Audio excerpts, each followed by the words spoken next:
And here we are back again with another song from 1980, this one of the early songs called Drum Machine. And this was written when Richard Stillwell and I started doing our home recording on the second Porter studio, a little Tascam Porter 02, I think it was, that was brought into the country. The first one was brought in by Tama Renata, and Richard got the import license. It was a mission. Had to get an import license to buy a little 4-track recorder, which now comes with every phone for free.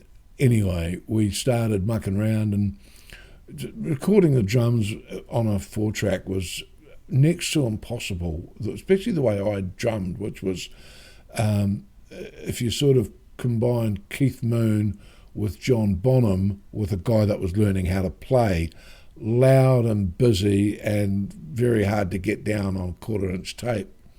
So Richard bought a little Boss or Roland Dr. Rhythm 01, and we started, and I would program it with the drum tracks, and we would then record with it. And of course I felt threatened by the drum machine. All drummers did, and probably still do. Well, I think now we've all learned, as I did, to embrace them. So I wrote this song, my little love song, to a drum machine, but I also pointed out its weaknesses.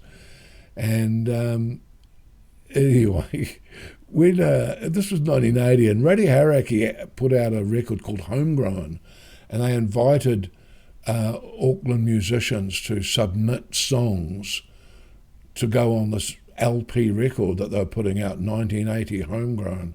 And of course we all raced off to recording studios up and down the country with all the money we could afford, you know. And I mean, I think it was $60 an hour to record it. We went to Harlequin. They had just got a 16-track. Lee Connolly, quite a good, skilled engineer, was there. We had just got the digital delay, which we didn't really know what it meant. And I've only just learnt really what it is. But we went in and we recorded Drum Machine. And I remember the night we went in, because you always went in at night when it was cheaper. And he said, "So what do you want the drums to sound like?" And I said, "Like a drum machine." And he just laughed. I said, "No, seriously, I'm going to play like a drum machine, and I want them to sound like a drum machine." And years later, I remember him telling us how cool he thought that was, what a great idea. And it was a great idea, and it's a great song. Anyway, I've got it here. I've made up a little video of drum machines, and one of the, at the end, the Kawai R100 is a drum machine that I've still got and still love. And just watching the video of it as I was putting it together reminded me, I've got to grab that thing out of the cupboard and start playing with it again. Anyway, from 1980, Dexter Radley. Oh, by the way, that photo at the beginning of the guy, where is it? Up here. This here, that's me outside Harlequin studio on the day we went in and recorded Drum Machine. We went round to Richards and practiced all day, and Phil Harvey was the bass player, and we all met at Richards and we practiced all day, one song, and Richard took that photo outside his house in Eyre Street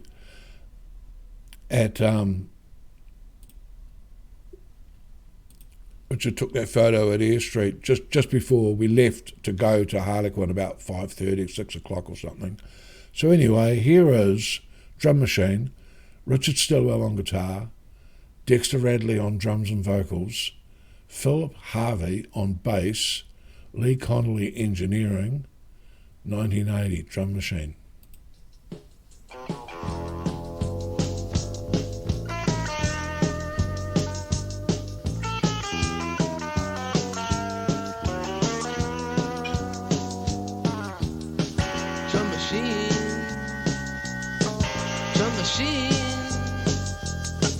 Drum machine. Everybody wants to play the synthesizer. Just another dehumanizer. Transistor and percussion is the way to go. Oh no, drum machine solo.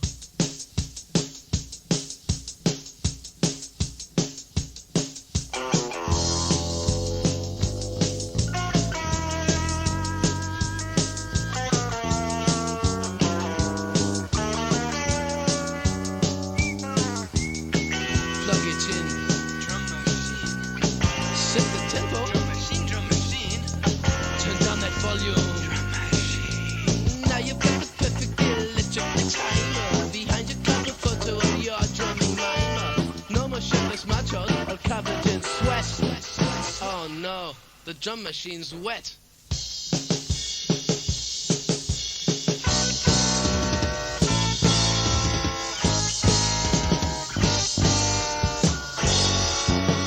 Drum machine.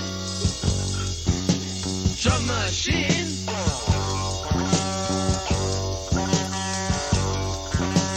Drum machine.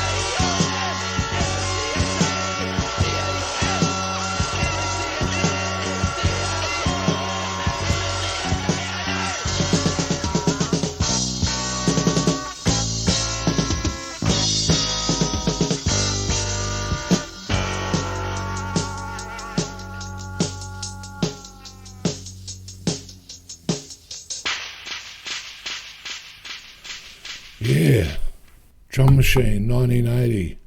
Plug it in, set the tempo, turn down the volume. Drum machine. Now you've got the perfect electric timer behind your cardboard photo of your drumming mimer. Now that was a direct reference to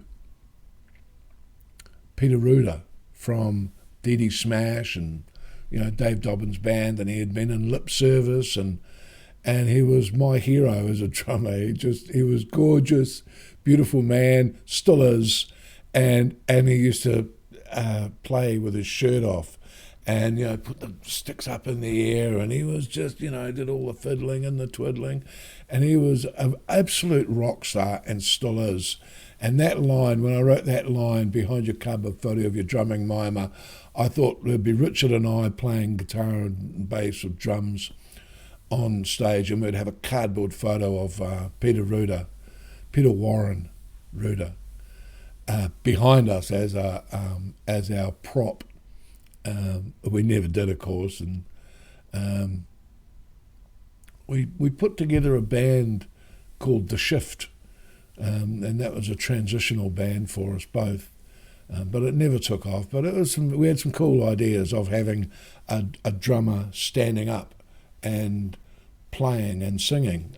Like instead of having a sitting down drummer singing, I would be up the front of the stage with my bare minimum drum kit and a high stool and play standing up. I didn't realise till a lot later that Maureen Tucker from the Velvet Underground played standing up. I can completely see why. It's a much more powerful way of playing. Anyway, that's Drum Machine. As you see, I'm in my studio today. Got the Marshalls out today, having a bit of a jam with myself. And that's our Dexter Radley Song Book for Lockdown Day 117, May the 2nd, 2020. Wash your hands.